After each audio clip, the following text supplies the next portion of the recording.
कह दे लदहिया के ढीला रहे कसर जवानी कच्चे उम्र में भइल गवाना साल 16 पूरत रहे कच्चे उम्र में भइल गवाना साल 16 पूरत रहे राजा खेले खाए के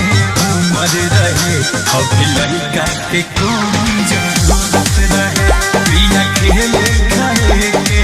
उम्र रहे अभी लड़का के कौन जरूरत रहे।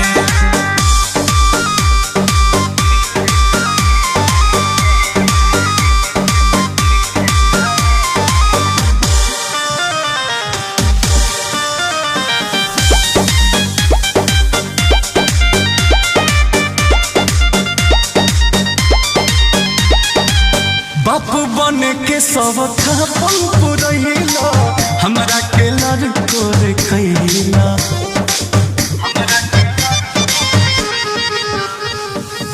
रही अबे तो सारा जिंदगी बाकी तब न तनिको मोहैला कोई नीली होरा न मनला कहनावा कोई नीली होरा न मनला कहनावा तत कह मन मुहूर्त रहे राजा खेले खाए के उम्र रहे अभी लड़का के कौन जरूरत रहे प्रिया खेले खाए के उम्र रहे अभी लड़का के कौन जरूरत रहे।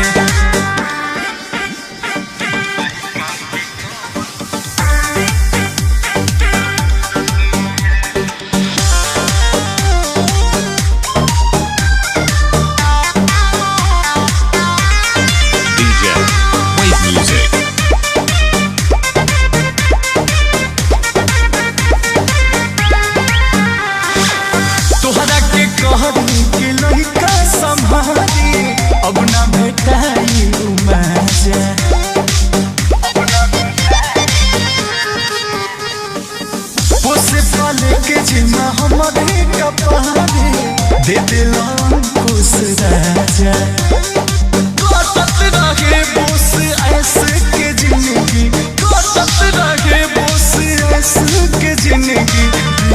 राती मौज उड़त रहे राजा खेले खाए के उम्र रहे अभी लड़का के कौन जरूरत रहे प्रिया खेले खाए के उम्र रहे